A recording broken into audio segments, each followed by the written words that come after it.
அண்ணா IAS academy சாதனையாளர்களின் சங்கம்.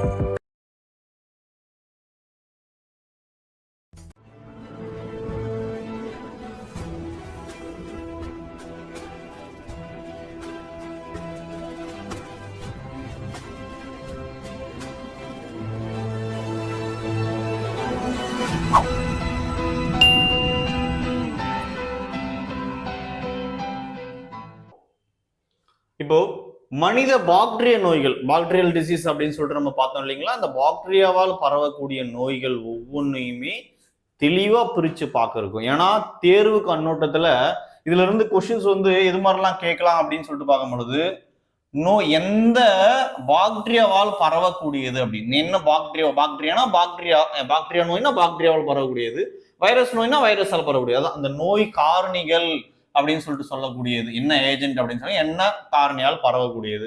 அதை எடுத்து பார்க்கும் பொழுது ஒவ்வொரு நோயும் ஒரு குறிப்பிட்ட பகுதியை தான் தாக்கும், மற்ற பகுதியை தாக்காது.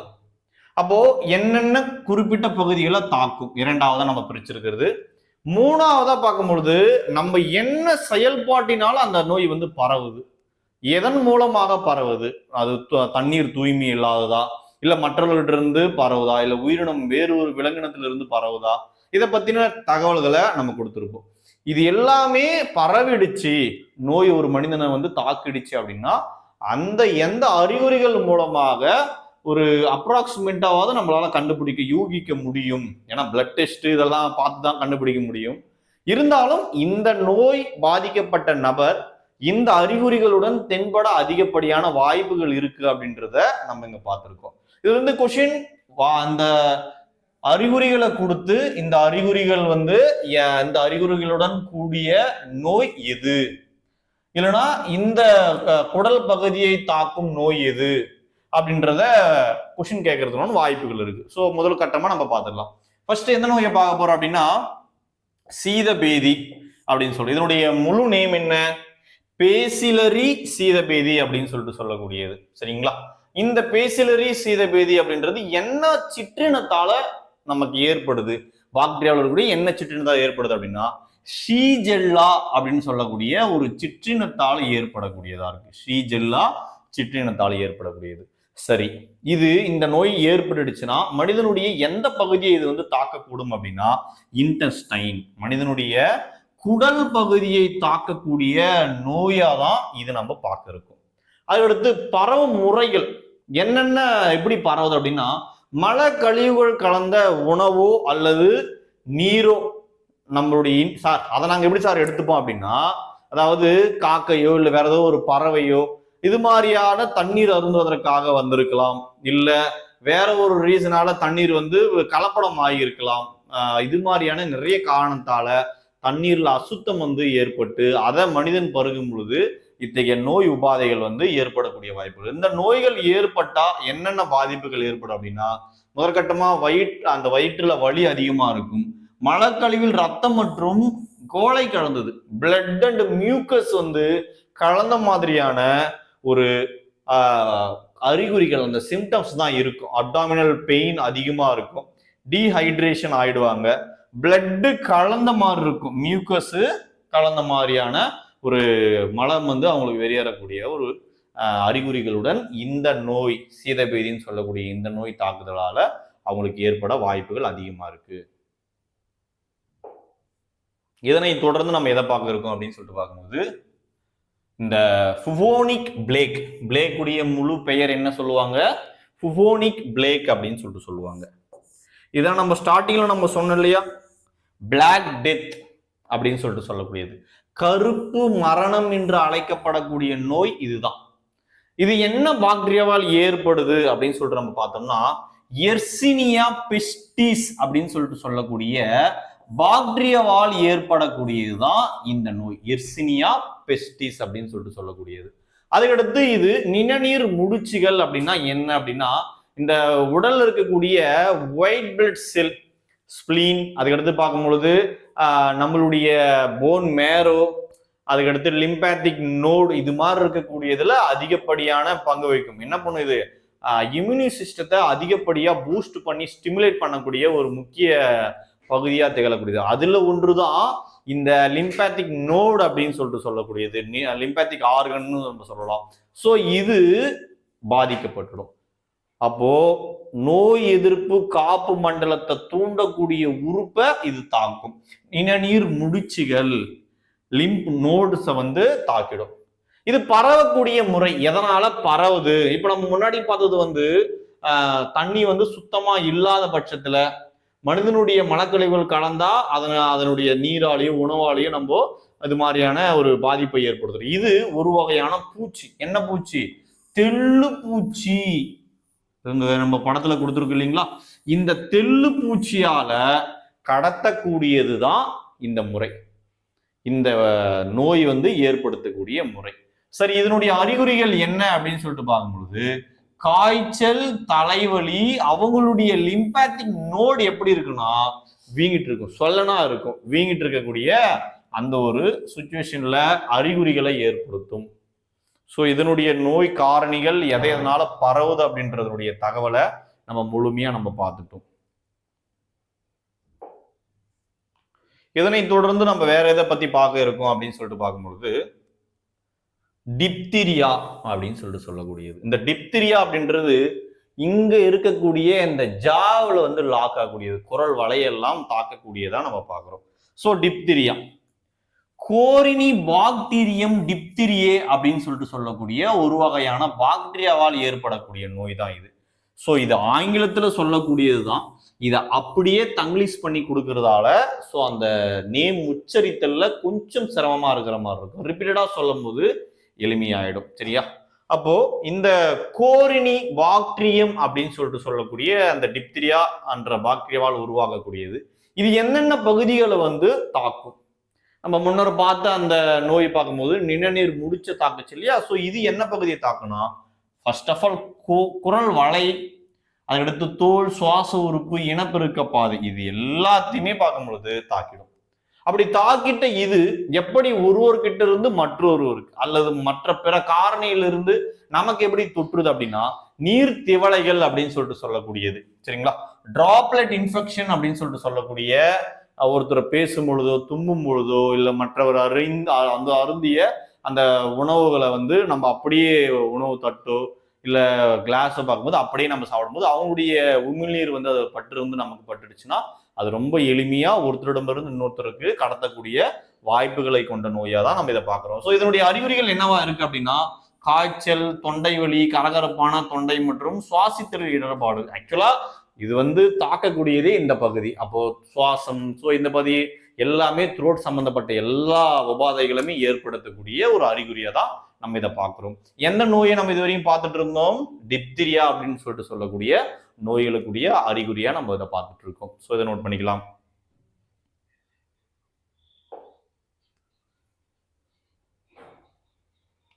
ஸோ அதனை தொடர்ந்து காலராவை பத்தி நம்ம பார்க்கிறோம். அதாவது காலரா அப்படின்னு சொல்லிட்டு சொல்லக்கூடியதும் நம்ம முதல்ல பார்த்த சீதபேதியும் பார்க்கும்போது கிட்டத்தட்ட அதுவும் குடலை தான் தாக்கும், இதுவும் குடலை தான் தாக்கும். ஆனா அறிகுறிகளை பேஸ் பண்ணி இரண்டுக்குமே டிஃப்ரெண்ட் இருக்கு. அது மியூக்கஸ் பிளட் கலந்த மாதிரியான கழிவுகள், மலக்கழிவுகள் வெளியேறக்கூடிய அந்த தன்மை கொண்டதா இருக்கும். இதுல அது இருக்காது. ஸோ இந்த மேஜரான டிஃப்ரெண்ட்டை தெளிவுபடுத்திக்கலாம். ஆனா அதனுடைய பாக்டீரியா வேற, இதனுடைய பாக்டீரியா வேற, அதுவும் நம்ம குறிப்பிட்டு நம்ம மைண்ட்ல செட் பண்ணிக்கணும். ஸோ காலரா அப்படின்னு சொல்லிட்டு பார்க்கும்போது விப்ரியோ காலரே அப்படின்னு சொல்லிட்டு சொல்லக்கூடிய ஒரு பாக்டீரியாவால் ஏற்படக்கூடியது. இதுவும் ஆல்சோ இன்டெஸ்டைனை வந்து அஃபெக்ட் பண்ணக்கூடியதா தான் இது நம்ம பார்க்குறோம். குடலை வந்து தாக்கக்கூடியதா நம்ம பார்க்குறோம். ஸோ கடத்தக்கூடியதும் அதே தான். சீதபேதிக்கு எப்படி மலக்கழிவுகள் கலந்த உணவோ அல்லது நீரோ நம்ம எடுத்துக்கும் போது நம்மள ஏரியாவனே நமக்குள்ள போகும்பொழுது இந்த உபாதைகள் ஏற்படுமோ, ஸோ அதே தான் அந்த நோய் காரணிகளால தான் இது பரவுது. ஸோ அறிகுறிகளை பார்க்கும் பொழுது என்னது? சிவியரா வயிற்றுப்போக்கு இருக்கும், சிவியர் டயரியா, கடுமையான வயிற்றுப்போக்கு இருக்கும், நீரிழப்பு, டீஹைட்ரேஷன் வந்து இருக்கும். ஆனா ரத்தம் கலந்ததோ அல்லது கோலை போன்ற, அதான் மியூக்கஸ் அப்படின்னு ஆங்கிலத்தில் சொல்லக்கூடிய அந்த கோலை கலந்த விதமான ஒரு கழிவு பொருட்களை வெளியேறக்கூடிய தன்மை முற்றிலுமாக இது இருக்காது. ஸோ இந்த அறிகுறிகள் இதுல ரெண்டே டிஃப்ரெண்ட் தான். இதுவும் பரவக்கூடிய முறையும் சேம் தான், தாக்கக்கூடிய பகுதியும் சேம் தான். இதுல இருக்கக்கூடிய என்ன பாக்டீரியாவும் அறிகுறியும் தான் டிஃப்ரெண்ட் ஆகுது. ஸோ காலராவுக்கும் சீதபேதிக்கும் கன்ஃபியூஸ் ஆகிடக்கூடாது, தெளிவுபடுத்திக்கணும். இப்போ பாக்டீரியா நோயை முடிச்சிட்ட பிறகு இதுல காற்றில் பரவும் நோய் எது, அதே போல நீரில் பரவும் நோய் எதுன்னு சொல்லிட்டு பெரும்பாலான கொஷின் வந்து சமீபத்துல கேட்கப்பட்டது நம்ம எல்லாருமே அறிவோம். ஸோ அதை பத்தின தகவல்களை நம்ம இப்ப பார்த்துடலாம்.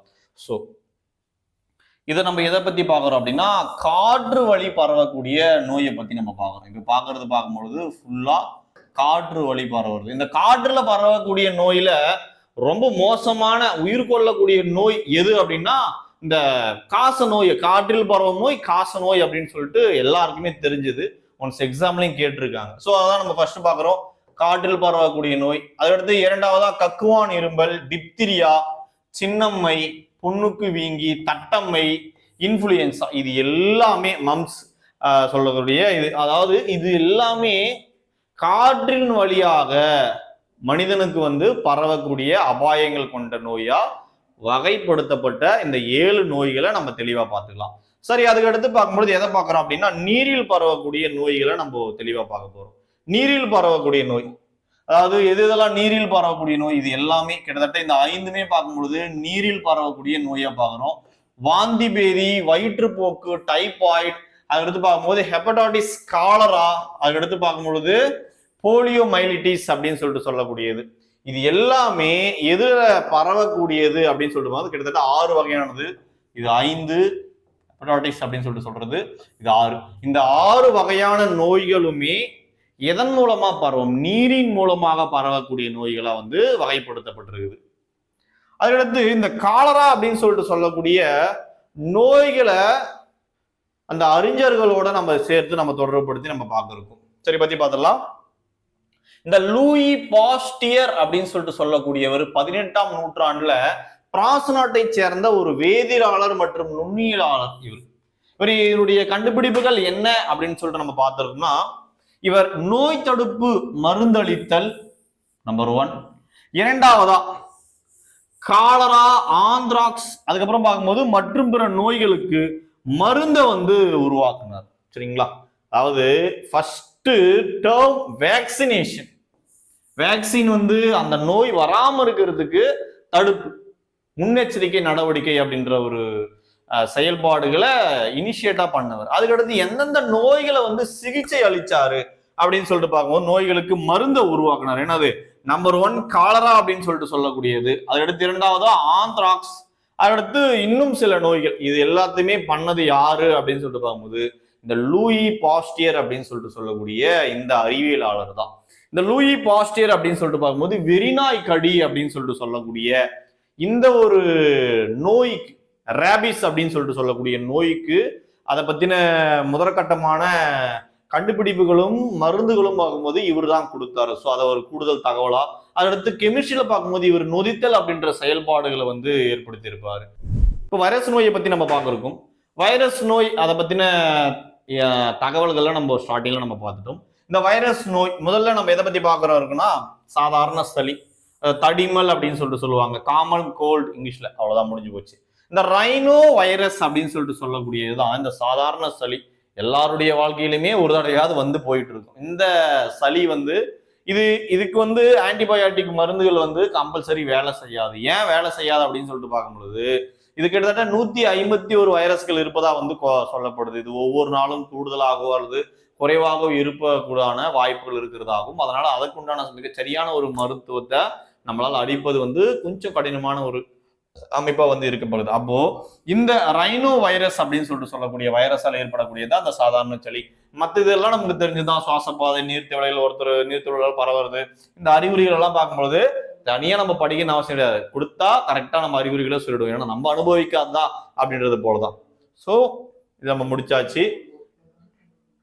இதனை தொடர்ந்து நம்ம எதை பத்தி பார்க்க அப்படின்னா பொட்டாளம்மை, பொண்ணுக்கு வீங்கி அப்படின்ற ஒரு வட்டாள வழக்குல சொல்லக்கூடியதுதான் இது. சோ அதை பத்தி நம்ம பார்க்கலாம். என்னது ஆர்என்ஏ வைரஸ், அதாவது மம்ஸ் வைரஸ் அப்படின்னு சொல்லிட்டு சொல்லக்கூடிய ஆர்என்ஏ வைரஸ். அடுத்து பார்க்கும்போது பாராமிக்சோ வைரஸ் சொல்லிட்டு சொல்லக்கூடியது. ஸோ இந்த வைரஸால உருவாகக்கூடியதுதான் இந்த புட்டாளம்மை அப்படின்னு சொல்லிட்டு சொல்லக்கூடிய உமிழ்நீர் சுரப்பியை பாதிக்கக்கூடிய இந்த நோய். இந்த உமிழ்நீர் சுரப்பி அவங்களுடைய அந்த நம்ம உமிழ்நீர்னு சொல்ல எச்சை அப்படின்ற அது மத்தவங்க மேல படும் பொழுதோ இது மாதிரியான காரணங்களால ஒருவரிடமிருந்து மற்றொருவருக்கு பரவக்கூடிய ஒரு அபாயம் ஏற்படக்கூடியது. மேல் அன்ன சுரப்பி வீங்கி காணப்படும். மேல் அன்ன சுரப்பியில் வீக்கம் ஏற்படுதல் இதனுடைய முக்கிய அறிகுறியா நம்ம பார்க்கிறோம்.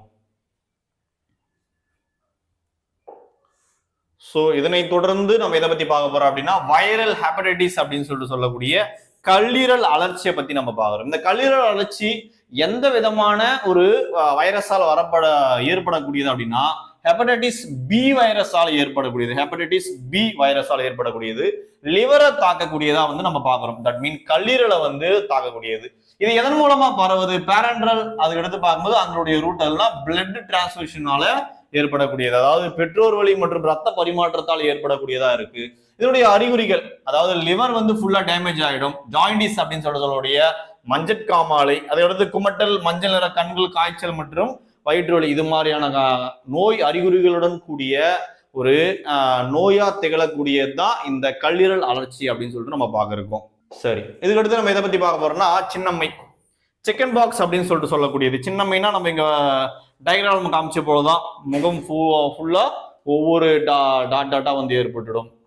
அதுக்கடுத்து இது எந்த வைரஸால் ஏற்படுது அப்படின்னா வேரிசெல்லா ஜோஸ்டர் அப்படின்னு சொல்லிட்டு சொல்லக்கூடிய இந்த வைரஸால் ஏற்படக்கூடியதுதான் நம்ம பார்க்கிறோம். வேரிசெல்லா ஜோஸ்டர் நம்ம முன்னாடி நம்ம பார்த்தோம் என்ன வைரஸ் அப்படின்னு சொல்லிட்டு, அது ஆர்என்ஏ அப்படின்னு சொல்லிட்டு பார்க்கும்போது இது டிஎன்ஏ வைரஸ் அப்படின்னு சொல்லிட்டு சொல்றோம்.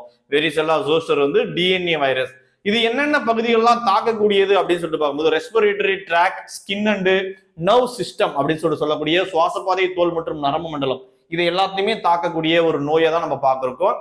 அதாவது இதுவும் பார்க்கும்போது டிராப்லெட் இன்ஃபெக்ஷன் இல்லைன்னா டைரக்ட் கான்டாக்டால் ஏற்படக்கூடியது. நேரடி தொடர்பு மற்றும் நீர்த்திவளைகள் போன்ற ஒரு செயல்பாடுகளால் இது ஏற்படக்கூடியதா இருக்கு. இது என்ன அப்படின்னு சொல்லிட்டு பார்க்கும்போது லேசான காய்ச்சலுடன் கூடிய தோல் அரிப்பு மற்றும் தோல் தடிப்பு மற்றும் கொப்பளம் இது போலான அறிகுறிகளுடன் கூடிய நோயா தான் நம்ம எந்த நோயை பார்க்கிறோம்? சிக்கன் பாக்ஸ் சொல்லக்கூடிய சின்னம்மையை நம்ம பார்க்கிறோம். இதனை தொடர்ந்து இளம்பிள்ளை வாதம் அப்படின்னு சொல்லிட்டு சொல்லக்கூடிய போலியோ மைலிட்டிஸ் அப்படின்னு சொல்லிட்டு சொல்லக்கூடியது சிறிய குழந்தைகளை தாக்கி அந்த குழந்தைகளுடைய வாழ்க்கையில் மிகப்பெரிய ஒரு உபாதைகளும் அவதிகளையும் ஏற்படுத்தக்கூடிய உடல்ல ஒரு சில உறுப்புகளை வளர செய்யாமொழியில் அதனை மிகப்பெரிய ஒரு பாதிப்புக்கு உள்ளாக்கக்கூடிய ஒரு கொடிய நோயை தான் இது பார்த்திருக்கோம். தற்சமயத்துக்கு நம்முடைய இந்தியாவிலிருந்து விரட்டடிக்கப்பட்டது. வருங்கால சந்ததிகளுக்கு ஏற்பட்டுடக் கூடாது என்பதற்காக தற்போதும் அதுக்குண்டான வேக்சினேஷன் கொடுக்கப்பட்டதுதான் நம்ம பார்த்துருக்கோம். அதை எடுத்து பார்க்கும்போது இந்த இளம்பிள்ளை வாதம் அப்படின்னு சொல்லக்கூடிய போலியோ என்ன வைரஸால ஏற்படுது? போலியோ வைரஸ் அப்படின்னு சொல்லக்கூடியது இதுவும் ஆர்என்ஏ அப்படின்னு சொல்லக்கூடிய அந்த ஒரு வகையை சார்ந்ததான் நம்ம பார்க்க இருக்கும். இது எந்தெந்த பகுதியை தாக்கும் அப்படின்னா மூளை, தண்டுவடம், குடல், இன்டெஸ்டைன், பிரைன், ஸ்பைனல் கார்டு இது மூணுத்தையுமே தாக்கக்கூடியதாகும். பரவும் முறை நீர்த்திவளைகள் வாய்வழி இல்லைன்னா அந்த மலத்தொற்றுகளால் ஏற்படும் டிராப்லெட் இன்ஃபெக்ஷனாலையும் ஃபீக்கல் ஓரல் அந்த காரணத்தாலும் ஏற்படக்கூடியதை நம்ம பார்க்கிறோம். அதுக்கடுத்து காய்ச்சல், தலை, அந்த தசை அவங்களுடைய தசை விரைப்பு மற்றும் வலுவிழத்தல், பக்கவாதம் மற்றும் சுவாச கோளாறு இது மாதிரியான அறிகுறிகளுடன் கூடியதை தான் நம்ம எதை பார்த்து பார்க்கிறோம்? இந்த போலியோ அப்படின்னு சொல்லிட்டு சொல்லக்கூடிய இளம்பிள்ளை வாதத்தை நம்ம பார்க்கிறோம்.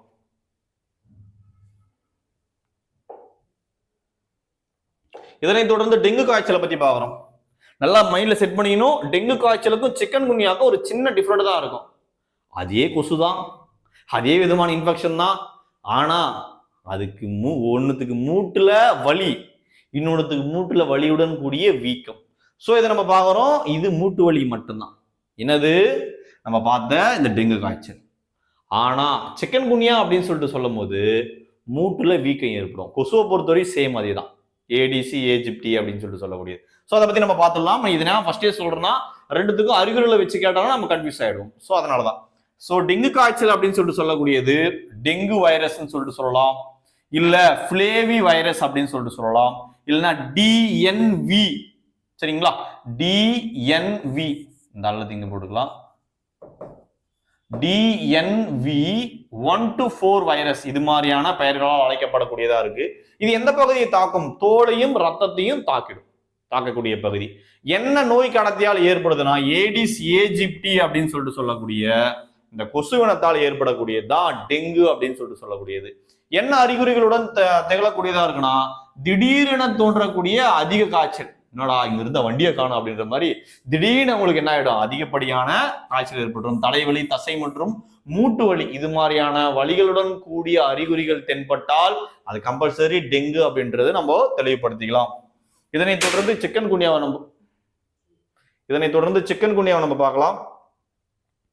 என்ன அப்படின்னு சொல்லிட்டு பார்க்கும்பொழுது அதேதான், அதே கொசு, அதே கடை, அதே டைலர் அப்படின்ற மாதிரி அதே கொசு தான். என்ன அப்படின்னு சொல்லிட்டு பார்க்கும்போது இது வந்து ஆல்பா வைரஸால பரவக்கூடிய நோய். சரிங்களா? இந்த டோகோ வைரஸ் அப்படின்னு சொல்லிட்டு மற்றொரு பெயராலும் அழைக்கப்படக்கூடியதா இருக்கு. ஸோ 2 விதமான இந்த வைரஸையும் தெளிவுபடுத்திக்கலாம். அது வந்து தோல் மற்றும் ரத்தத்தை வந்து தாக்கக்கூடியதாகவும், இது நரம்பு மண்டலத்தை வந்து தாக்கக்கூடியதாகவும் இருக்கு. சரிங்களா? நர்வ் சிஸ்டம், நரம்பு மண்டலத்தை தாக்கக்கூடியதாகவும் இருக்கு. அது மஸ்கிட்டோ அப்படின்னு சொல்லிட்டு சொல்லும் போது என்ன கொசுவால பாதிக்கப்படுது, ஏடிஸ் ஏஜிப்டி அப்படின்னு சொல்லிட்டு சொல்லக்கூடிய அந்த கொசுவினத்தால பாதிக்கப்படக்கூடியதாகவும், ஃபீவர் அண்ட் ஜாயிண்ட் பெயின். சரிங்களா? அதேதான் காய்ச்சல், மூட்டு வலி. ஆனா ஜாயிண்ட் ஸ்வெல்லிங் வந்து இருக்கும், மூட்டுகளில் வீக்கம் வந்து இதுக்கு அதிகப்படியா காணப்படும். ஸோ சிக்கன் குனியாவுக்கும் டெங்கு காய்ச்சலுக்கு இடையே இருக்கக்கூடிய அந்த அறிகுறிகளும் தெளிவுபடுத்திக்கணும். அதே போல இடையே இருக்கக்கூடிய இந்த ஆல்பா வைரஸ், டோகோ வைரஸ் அப்படின்னு சொல்லிட்டு சொல்லக்கூடியதை தெளிவுபடுத்திக்கலாம். அடுத்து பூஞ்சையை சார்ந்த சில நுணுக்கங்களை நம்ம பார்த்துட்டு பூஞ்சை தொடர்பான நோய்களை நம்ம பார்த்துடலாம். அப்போ பூஞ்சை அப்படின்னு சொல்லிட்டு பார்க்கும்போது நான் கிரீன் ஆர்கானிசம் அப்படின்னு சொல்லுவாங்க, பச்சைமற்ற உயிரினம் அப்படின்னு சொல்லிட்டு. இது வந்து யூகேரியோட்டிக் வகையை சார்ந்தது. இது ஒளியற்ற சூழல்ல மட்டும்தான் வரலாம். அதுக்கடுத்து பார்க்கும்போது இது சிங்கிள் செல், டபுள் செல்னா பல செல் அப்படின்ற மாதிரி சொல்லலாம், பல செல். இதுக்கு உண்டான எக்ஸாம்பிள் என்ன சொல்லலாம், பெனிசிலியத்தை வந்து சொல்லலாம். இல்ல ஒரு செல்லுக்கு உண்டான எக்ஸாம்பிள் என்ன சொல்லலாம், ஈஸ்ட வந்து சொல்லலாம். இந்த பூஞ்சையை பத்தின தகவல் ஆல்ரெடி நம்ம பார்த்திருக்கோம், அதனுடைய சின்ன ஒரு கண்ணோட்டமா தான் நம்ம கொடுத்துருக்கோம். பூஞ்சை தொடர்பான என்னென்ன நோய்கள் ஏற்படுது அப்படின்னு சொல்லிட்டு பார்க்கும்போது பூஞ்சையை பத்தியே தனியா படிக்கக்கூடிய படிப்பு இருக்கு. அந்த படிப்பு என்ன சொல்லலாம், மைக்காலஜி அப்படின்னு சொல்லிட்டு சொல்லக்கூடியது, மைக்காலஜி அப்படின்னு சொல்லலாம்.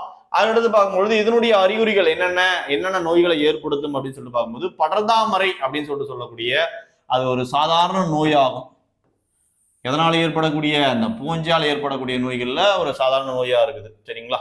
அதுக்கடுத்து பார்க்கும் பொழுது பாதங்கள்ல ஏற்படக்கூடிய அந்த படர்தாமரை, சேற்று புண்ணு, இது எல்லாமே பார்க்கும்போது என்ன விதமான பூஞ்சால் ஏற்படுது அப்படின்னு சொல்லிட்டு பார்க்கும்போது டினியா பிட்டிஸ்.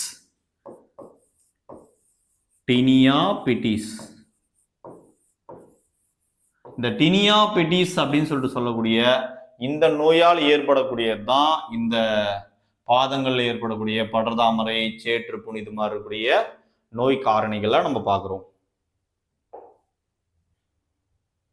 அதுக்கடுத்து புரோட்டோசோவா நோய், புரோட்டோசோவா டிசீஸை பத்தி நம்ம பார்க்கலாம்.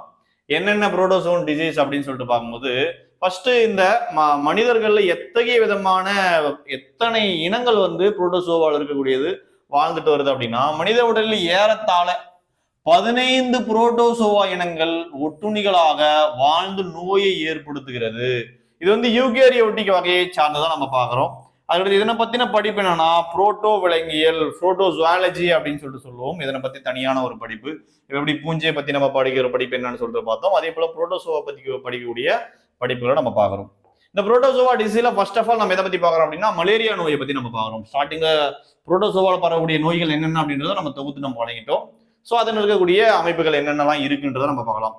புரோட்டோசோவா அப்படின்றது பிளாஸ்மோடியம் அப்படின்னு சொல்லிட்டு சொல்லக்கூடிய ஒரு புரோட்டோசோவாவால, அதாவது மலேரியா அப்படின்னு சொல்லக்கூடிய நோய் என்ன புரோட்டோசோவாவால ஏற்படுது அப்படின்னு சொல்லிட்டு பார்க்கும்போது பிளாஸ்மோடியம் அப்படின்னு சொல்லிட்டு சொல்லக்கூடிய இந்த ஒரு நோயால பரவக்கூடியதா நம்ம பார்க்கிறோம்.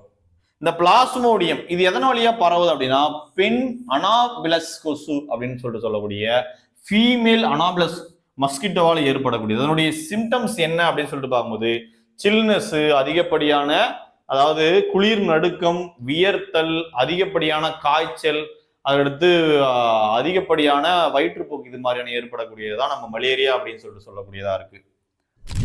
மலேரியாவினுடைய வகைப்பாடுகளை நம்ம புரோட்டோசோவால வரக்கூடிய மலேரியாவோட வகைப்பாடுகளை கிட்டத்தட்ட ஒரு 4 வகை பிரிக்கிறாங்க. அந்த நோயினுடைய தீவிரத்தன்மை, இல்ல அந்த நோய் ஓரளவுக்கு தான் பாதிப்பை ஏற்படுத்தும், இல்ல அவ்வளவா பாதிப்பை ஏற்படுத்தாது, பயனளவுல வந்து போயிடும் அப்படின்ற அந்த ஒரு வகைப்பாடினுடைய அடிப்படையில 4 வகையா வகைப்படுத்துறாங்க. அதுக்கு நேமும் இருக்கு. ரத்த சுழற்சி, சிவப்பினுடைய சுழற்சி காலமும் வந்து தனியா பிரிச்சிருக்கு. இது வந்து கொஸ்டின்ஸா கேட்கறதுக்கான வாய்ப்புகள் அதிகமா இருக்கு, நோட் பண்ணிக்கலாம். என்ன அப்படின்னா டெஸ்டினியன் அப்படின்னு சொல்லிட்டு சொல்லலாம், நம்பர் 1. இரண்டாவதா தீங்கற்ற ட்ரெஷினியன் சொல்லிட்டு சொல்லலாம். அடுத்து மூணாவதா பார்க்கும்போது வைவாக்ஸ் மலேரியா அப்படின்னு சொல்லிட்டு சொல்லலாம். இந்த விதமான மலேரியா ரிலேட்டடா இருக்கக்கூடிய வகைகளா இந்த 3 விதமா சொல்லக்கூடிய நோய் தான். இதை ஏற்படுத்தக்கூடிய புரோட்டோசோவா என்ன புரோட்டோசோவால் ஏற்படுது அப்படின்னா பி வைவாக்ஸ். பி அப்படின்னா பிளாஸ்மோடியம் சொல்லிட்டு பொருள்படும், அது நமக்கு தெரியும். அதனால பி வைவாக்ஸ் அப்படின்னு சொல்லிட்டு சொல்லக்கூடியது. சோ இதனுடைய சிவப்பணு சுழற்சி காலம் அப்படின்றது 48 ஹவர்ஸ்ல முடிஞ்சிடும். அடுத்து பார்க்கும்போது குவாட்டன் மலேரியா அப்படின்னு சொல்லிட்டு சொல்லக்கூடிய இந்த வகையான நோய் கிருமிகளை வந்து என்னன்னு சொல்றாங்க அப்படின்னா என்ன நோய் அந்த புரோட்டோசோவால் ஏற்படுது அப்படின்னா பி மலேரியா பிளாஸ்மோடியம் மலேரியா அப்படின்னு சொல்லிட்டு சொல்லக்கூடியது.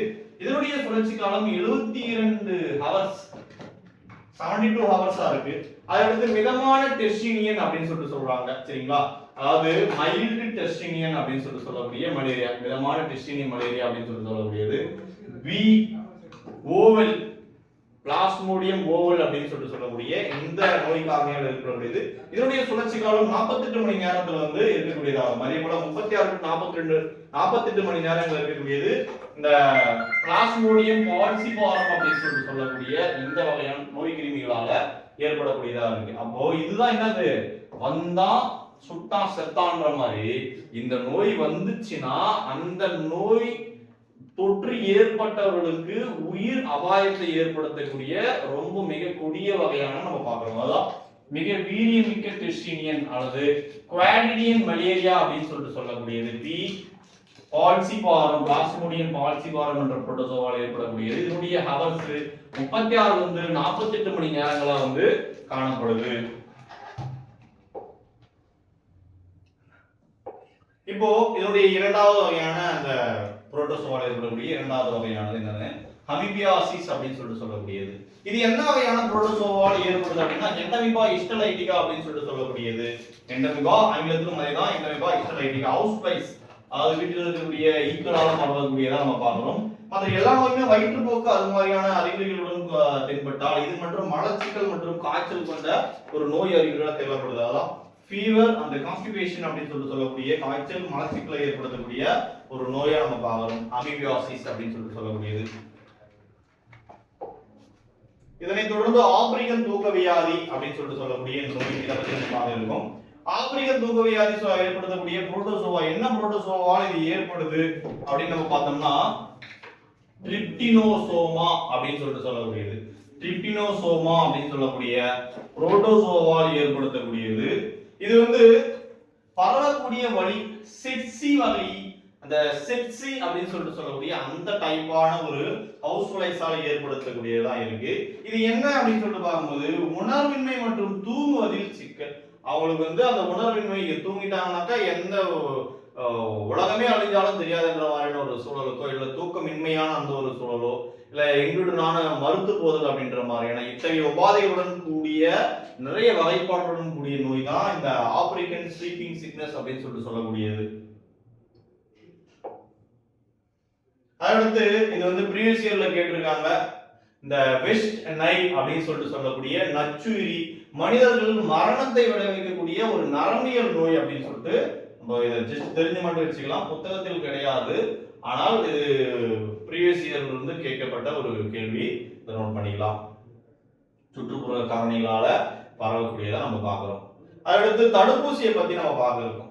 தடுப்பூசி அப்படின்னு சொல்லிட்டு பார்க்கும்பொழுது ஸ்டார்டிங்ல தடுப்பூசி போடுதல் என்ற நிகழ்வு வந்து எட்வர்ட் ஜெனரல் இவரால் தான் கண்டுபிடிக்கப்பட்டது. அந்த காலத்துலலாம் பார்க்கும்பொழுது இந்த தடுப்பூசி அப்படின்னு கண்டுபிடிக்கப்பட்ட இவரை வந்து இப்பயும் சரி ஒரு கனவா தான் நம்ம பார்க்கணும். அந்த எத்தகைய உயிருமே பார்க்கும்பொழுது போகாம பேண்டமிக் சிச்சுவேஷன்லாம் நம்மளை காப்பாற்றப்பட்டது இந்த கொரோனா வேக்சினேஷன். சரிங்களா, கோவேக்சின் கோவிஷீல்டு அப்படின்னு சொல்லிட்டு சொல்லக்கூடிய 2 விதமான வேக்சின். அந்த வேக்சினேஷன் அப்படின்ற ஒரு கண்டுபிடிப்பை இவர் கண்டுபிடிக்கலாம் இப்பெல்லாம் நம்ம இருந்திருக்குமான்றது ஒரு கேள்விக்குறி. ஸோ மனித வடிவத்தில் வாழக்கூடிய ஒரு கடவுள் அப்படின்ற மாதிரி நம்ம இவங்களை பார்க்கலாம். அதுல இருந்து பார்க்கும்போது உலக சுகாதார நிறுவனத்தின் அதாவது வேர்ல்ட் ஹெல்த் ஆர்கனைசேஷன் அறிக்கையின்படி மனித குலத்தினிடையே இருந்த பெரியம்மையானது யாரால, இந்த நபர் எட்வர்ட் ஜென்னர் அப்படின்ற தடுப்பூசி மூலமா முழுவதுமா அளிக்கப்பட்டது. பெரியம்மை அப்படின்னா அம்மையில ரொம்ப பெருசு பெருசா முகம் கைகள்லாம் போடப்படும். சில குழந்தைகளுக்கு பார்க்கும்பொழுது உயிருக்கு அபாயத்தை ஏற்படுத்தக்கூடியதாகவும் முகங்களெல்லாம் ஏற்பட்டா முகங்களினுடைய அந்த வடிவத்தையும் மாற்றக்கூடியதாகவும் திகழ்ந்த அந்த பெரியம்மைய முழுவதுமா விரட்டியடிக்கப்பட்ட ஒரு தனி சிறப்பை வந்து எட்வர்ட் ஜெனர் அப்படின்னு சொல்லக்கூடிய இவருக்கு தான் சாரும்.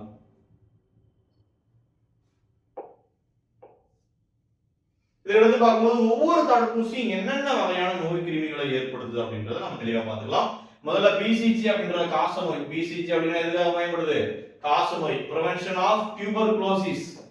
அடுத்து பார்க்கும்போது ஓபிவி அப்படின்னா வாய்வழி போலியோ சொட்டு மருந்து, ஓரல் போலியோ டிராப்ஸ் அப்படின்னு சொல்லிட்டு சொல்லக்கூடியது. சரிங்களா? அடுத்து பார்க்கும்போது டிபிடி, டிப்திரியா, கக்குவான், இருமல், ரணஜன்னி, இது மாதிரி இருக்கக்கூடிய 3 விதமான அந்த நோய்களை காரணனால இந்த முத்தடுப்பூசி அப்படின்னு சொல்லிட்டு சொல்லப்படக்கூடியதா அது நம்ம பார்க்கணும். அடுத்து பார்க்கும்போது எம்எம்ஆர் அப்படின்னா ஒண்ணு தட்டம்மை, குட்டாளம்மை, ரூபெல்லா அப்படின்னு சொல்லிட்டு சொல்லக்கூடிய 3 விதமான அமைப்பு வந்து இது பயன்படுத்தாகும். டிடி டெட்டனஸ், ரணஜன்னி வந்து டெட்டனி அப்படின்னு சொல்லிட்டு சொல்லக்கூடியது. அடுத்து பார்க்கும்போது தட்டம்மைக்கு மட்டுமே தனித்துவமா இருக்கிறத நம்ம பார்க்கணும். இதனை தொடர்ந்து TAB அப்படின்னு சொல்லிட்டு சொல்லக்கூடியது, TAB அப்படின்னு சொல்லக்கூடியது நம்ம பார்க்கணும். அது கூடுதல் தகவலா தெரிஞ்சுக்கலாம். என்னன்னா இந்த டைபாய்டு, பாரா டைபாய்டு அப்படின்னு சொல்லுவாங்க. அதை ஏபி, டைபாய்டு ஏபின்னு சொல்லுவாங்க. ஸோ டைபாய்டுக்கு முன்னாடி ஏ, அந்த 2 விதமான நோய்க்கு உண்டான தடுப்பூசிகளா நம்ம பார்க்கக்கூடியதான் டிஏபி அப்படின்னு சொல்லுவாங்க. ஸோ அதுக்கடுத்து பார்க்கும்போது இந்த தடுப்பூசிகளை வகைப்படுத்துறாங்க. தடுப்பூசி அப்படின்னு சொல்லிட்டு பார்க்கும்போது என்ன நோய் வந்து இருக்கோ அந்த நோய் கிருமிகளை எடுத்து அது வீரியம் குறைக்கப்பட்டதா இருக்கலாம், இல்ல கொல்லப்பட்டதா இருக்கலாம், இல்ல உயிருள்ளதா இருக்கலாம். சோ அந்த வகைப்பாடுகள்ல இப்ப பிசிஜி அப்படின்னா வீரியம் குறைக்கப்பட்டதா இல்ல கொல்லப்பட்டதா, இது மாதிரியான வகைப்பாடுகள் வந்து வினாக்கள் அமைந்திருக்கு. சோ அதனாலதான் நம்ம தொகுத்து கொடுத்திருக்கோம். சோ இதை பத்தி பார்க்கலாம். உயிருள்ள நோய் உண்டாக்கும் வீரியம் குறைக்கப்பட்டவை அப்படின்னு சொல்லிட்டு பார்த்தோம்னா ஒன்னு எம்எம்ஆர், இன்னொன்னு பிசிஜி. இந்த பிசிஜி அப்படின்றது காச நோய்க்கும், தட்டம்மை, பொண்ணுக்கு வீங்கி, ரூபெல்லா அப்படின்னு சொல்லக்கூடிய 3 விதமான நோய்க்கும் போடப்படக்கூடியது. சரிங்களா? லைவ்ல இருக்கக்கூடியது. அதுக்கப்புறம் இன்ஆக்டிவேட்டட், கில்டு அப்படின்னு சொல்லக்கூடியது, செயல்படாத தடுப்பான்கள், ஆன்டிஜன் நீக்கப்பட்டது அப்படின்னு சொல்லும்போது என்னது ஐபிவி அப்படின்னு சொல்லும்போது அந்த போலியோ, இளம்பிள்ளைவாதத்தை கொல்லப்பட்டது. ஏன்னா அது உயிரோட பிடிச்சி கூட நல்லா இருக்கிற குழந்தைகளா அந்த மாதிரியான நோய்கள் ஏற்படக்கூடாது இல்லைங்களா? சோ அதனால அடுத்து பார்க்கும்போது சப் யூனிட் வேக்சின் அப்படின்னு சொல்லக்கூடிய துணையலகு தடுப்பான்கள் அப்படின்னு சொல்லலாம். இது வந்து தூய்மைப்படுத்தப்பட்ட ஆன்டிஜன் அப்படின்னு சொல்லுவாங்க. பியூரிஃபைடு ஆன்டிஜன் அப்படின்னு சொல்லுவாங்க. சரிங்களா? அதாவது பியூரிஃபைடு அந்த ஆன்டிஜன் என்ன, ஆன்டிபாடி என்னன்னு முதல்ல தெரிஞ்சுக்கலாம். ஆன்டிஜன் அப்படின்றது ஃபாரின் பார்ட்டிகல், வெளியில இருந்து நம்மள வந்து தாக்கக்கூடியது. ஆன்டிபாடின்றது தாக்கக்கூடியதை வந்து தடுத்து எதிர்த்து போராடக்கூடியதுதான் நம்மளுடைய உடல்ல இருக்கக்கூடியது ஆன்டிபாடிஸ் அப்படின்னு சொல்லுவாங்க. சோ அதான் அப்போ ஹெப்படைட்டிஸ் பி, கல்லீரல் அழற்சியை வந்து பாதுகாக்கக்கூடியதா நம்ம இதை வந்து பார்க்கிறோம். அதுல இருந்து பார்க்கும்போது வீரியம் இழந்த நச்சு, அடுத்து டாக்ஸாய்டு, செயல்படாது, வீரியம் இழந்தது. சரிங்களா? அதாவது வீரியம் இழந்ததா பார்க்கப்படக்கூடியது எது இதெல்லாம் டெட்டனஸ், டிடி அப்படின்னு சொல்லக்கூடியது. அதாவது டிப்திரியா, அதை எடுத்து பார்க்கும்போது டாக்ஸாய்டு அப்படின்னு சொல்லக்கூடியது. இது எல்லாமே பார்க்கும்போது தொண்டை அடைப்பு நோய், டிப்திரியாவுக்கு வந்து கொடுக்கப்படக்கூடிய தடுப்பூசியா வந்து பார்க்கப்படுது. இதை வந்து தெளிவாக நோட் பண்ணிக்கலாம். இதனுடைய செயல்பாடுகளா நம்ம பார்க்க இருக்கிறோம். இதனை தொடர்ந்து நம்ம எதை பார்க்கிறோம் அப்படின்னு சொல்லிட்டு பார்க்கும்பொழுது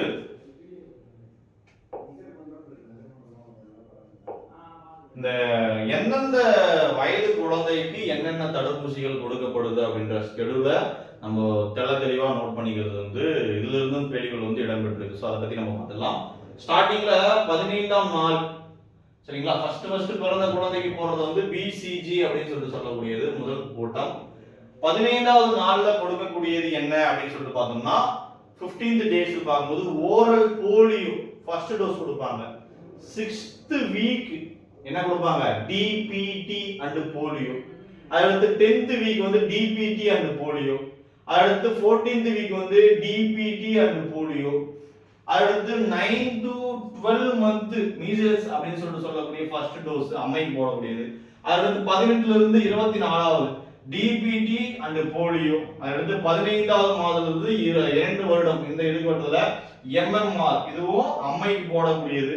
அதுல வந்து 2 to 3 years போடக்கூடியது டாப் அப்படின்னு சொல்லுவாங்க. அதை நம்ம என்ன சொன்னோம், அந்த ஏ தைராய்டு, அதாவது டைபாய்டு, பாரா டைபாய்டு அப்படின்னு 2 வகையான டைபாய்டு போடக்கூடியது. அடுத்து 4 and 6 இயர்ஸ்ல பார்க்கக்கூடியது டிடி போலியோ அப்படின்னு சொல்லக்கூடியது. 10th இயர்ல போடுறது டிடி அண்ட் அது டேப் டிஏபி. சரிங்களா? டைபாய்டு ஏ டைபாய்டு பி போடக்கூடியது. 16வது ஆண்டுல போடக்கூடியது டிடியும் டைபாய்டு ஏ டைபாய்டு பி போடக்கூடிய இரண்டாவது டோஸ் வந்து நம்ம தடுப்பூசியா நம்ம பார்க்கிறோம். அடுத்து இந்த தகவல் வந்து நம்ம தெரிஞ்சுக்கணும். இந்த டேட் வந்து உலக சுகாதார தினம் ஏப்ரல் 7, உலக மலேரியா தினம் ஏப்ரல் 25, அது இங்க கொடுத்திருக்கோம். அடுத்து உலக எய்ட்ஸ் தினம் டிசம்பர் 1. அடுத்து உலக காசநோய் எதிர்ப்பு தினம் ஆன்டி டியூபர்குலோசிசம் அப்படின்னு சொல்லக்கூடியது என்னது 24th மார்ச். சோ இன்னைக்கு பார்த்த அந்த ஹியூமன் டிசீஸ் அப்படின்னு சொல்லக்கூடிய இந்த வீடியோ உங்களுக்கு புரிஞ்சிருக்கும்னு நம்புறோம். தேங்க்ஸ் ஃபார் யுவர் வாட்சிங் திஸ் வீடியோ.